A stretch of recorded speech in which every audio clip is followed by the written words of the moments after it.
that aren't squaring us up. And when I say squaring us up, in between the knees, and it's not something where we have to go down and catch it, right? So that's where setup also helps us keep pitches tighter to us.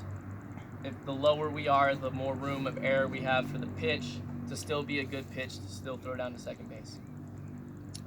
So if it's a pitch to our arm side, okay, we don't have to do a lot. The pitch has helped us out with the majority of our transfer and the majority of our footwork. If we're dealing with a pitch that's to our glove side, okay, I was taught that we move with our hips to the ball. Everybody knows that a runner's going before the ball is thrown. That allows us to cheat a little bit. So when you get that runner call, when you see it out of the corner of the eye, you can start to dip just a little bit, let the knee start to cave.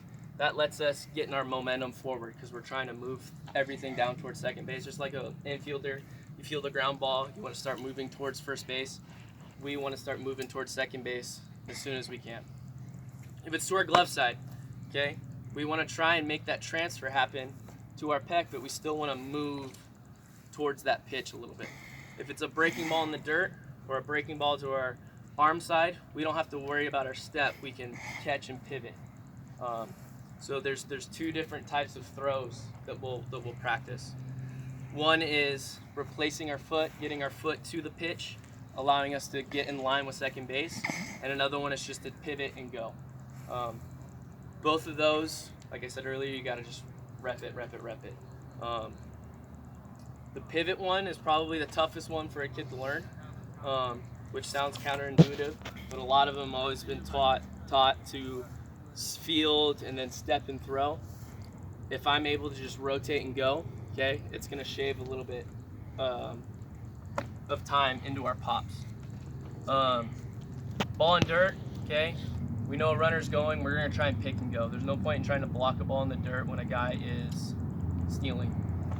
If we can pick and go, you can still make an accurate throw. Again, that's where athleticism comes in. That's where being a middle infielder, growing up, totally helped me. I was able to have soft hands, so you're able to pick and go a little bit easier. Pitches outside of your body, like way outside where you're just trying to survive. Try and survive. Let the athlete take over. Make as much of an effort to get to the pitch.